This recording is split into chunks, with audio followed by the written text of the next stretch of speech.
actually with Adam's group earlier on in the year. We were touring out this way, and come and said hello, and that was my first time seeing the place, and I loved everything about it, the atmosphere and everybody that was here, and all the gear. It's just made a whole lot of sense.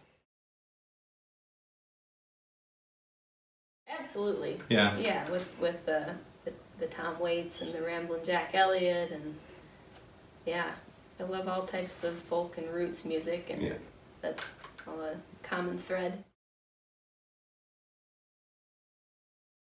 Just humans throughout the ages having to pick up their tools and use music as a tool to navigate through tough times. This album is inspired by a Western theme, Yes. right? Old Wild West type thing, right? And what inspired you to make an album of music like that? It feels like the Wild West Uh-huh. in America right now, all over. Just that superlative of everything is everything feels all bang bang, lawless. Right. I noticed in your lyrics, because we're recording vocals right now, which is a real treat because for me, because not only do I get to hear you sing, but I get to hear your writing put into action, manifested. And the lyrics are very, I would say, non-literal. Like they're more abstract. It's not a literal rendition of the Wild West. It's more about the feeling and the mood. And was there anything you can say about your writing process that manifests itself in that way? Yeah, absolutely. I mean, there's just being alive right now has led me to do large amounts of reflection and large amounts of thinking, and just everything is so intense, and you know, depending on if it's a literal situation of GMOs, factory farming, or just some of the psychological glimpses of opinions turning on each other and just manifestations of change on our personal lives from political changes and from social changes. It's, you know, there's a lot to feel right now. Mm-hmm. And a lot to think about. So you would say you as an artist are responding to the current political and social condition? Yeah, that's actually what kind of clicked and made it all feel worth presenting. Mm-hmm. The Waits Room, 2-inch tape, Oz, and we're recording live. Mm-hmm. And so that had a very specific strategy for you, that you wanted to get a vibe. You wanted to let it just flow, and you were obviously well rehearsed. And before you answer that question, I want to make the comment, it's so much fun to have bands on tour when they come through, because they're playing and living together, and then they walk into a room and they're just right at the height of their game, you know, which I do recommend to any band. Just go out of your way and come to Prairie Sun and record in the middle of your tour. So anyway, back to my original question. What's it like? 2-inch tape, what's the whole live vibe? Tell us a little about that. It's also real, and sometimes in this job everything is so like conceptual, and it's all about angles and how you can make something look or sound and just take shortcuts, and it's, you know, there's something about just your sound being physically run through materials that you can feel with your hands, and it makes a product, and that's you know, it's the same thing with having a vinyl record and recording live is I want the songs to sound live Yeah, because so that's many when they people sound their best. So So many people are afraid of bleed over, it seems, too. And it's like, when I realized that that was like the thing that I was really missing in any recordings that I would do myself, we were gonna initially, just try demoing in like all these different spaces to try and, practice for live recording, and that was always the special ingredient of having, a great sounding room as a starting point. And, I don't know, it's just, there's something really, really magical about, starting with a balance and then that at the end trying to just get that initial balance back of what you had and just the revisiting that.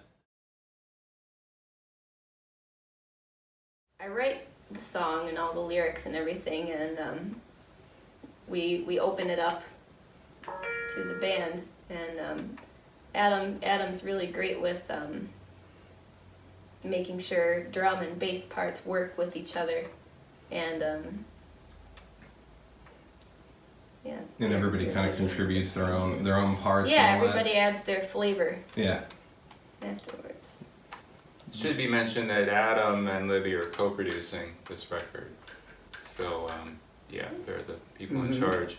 But there's something very interesting I find, which Adam told me the other day, which is when you were here with Jack and the Bear, you said you knew absolutely nothing about audio engineering. Yeah, I mean, I knew pretty much how to run Cakewalk and, pretty much, I didn't even know, how to separate, the difference of, should I record mono, stereo, or anything. Like, everything I did was all in mono. And I was afraid to move the pan pots around. And I had like a mix wizard, Allen Heath mixer, and I used that for like everything. I didn't know there was such thing as, simultaneously controlling, like having different tracks. Yeah. I thought it was, whatever happens, it's just you commit right away and that's it. I can say that Prairie Sun is the reason why I'm into audio engineering now. It was completely different than what I thought the audio engineering realm was. Because I hate things to, be really, overproduced and big and, things that are masked or corrected or tuned. And definitely recording that album there, it is weird to say that it actually did change my, my life, my career. After that came out, I think we had somebody come by from Somo Village, Morty Wiggins come by, and we were talking about the Royal Jelly Jive record coming up. And I said, I think you should really consider working with Oz Fritz, and we played them the Jack and the Bear record. And they loved it, and Oz's work. And then I start looking at Facebook, and I'm going, I said, somebody's doing some recording in Michigan. Somebody's got a studio in Michigan. Somebody's doing mastering in Michigan. And voila, I was like kind of jealous that I couldn't be there, yeah, but I was so proud. And like what Oz and I and all of us do is that it's really important that people know the democracy of recording is available to anybody. And all you got to do is want to do it. And all you got to do is want to learn it. But the most important thing is the good performance. Well, Libby sent me demos, and she also sent me a Spotify list of musical references, which was really great because I loved all that music, and some of it I hadn't heard before.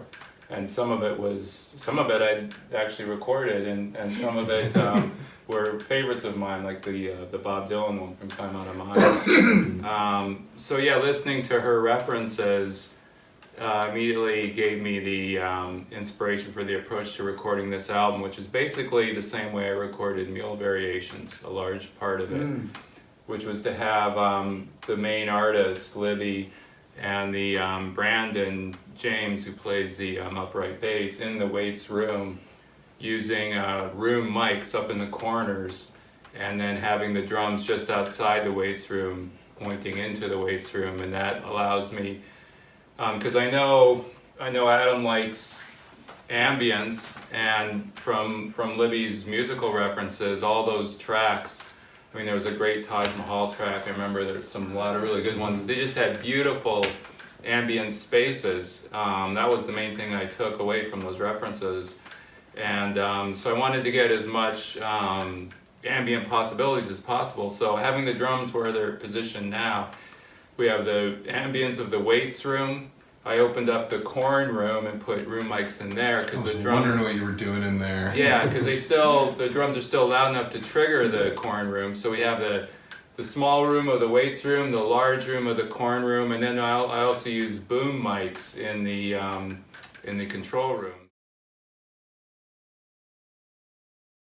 Well, this is, we're in the process of recording, so we're just trying to get the capture. Yeah. And we're mainly, looking for great performances and all that stuff. And Adam will be mixing this, and so it'll be like his decision to introduce whichever flavors he hears. Like, there are times when I would bet that the corn room isn't used at all because he wants a more intimate sound. And then there might be other instances where he wants something to sound really distant, so he can use the corn for that. So exactly. That aesthetic that you're asking about will be selected in the mixing process.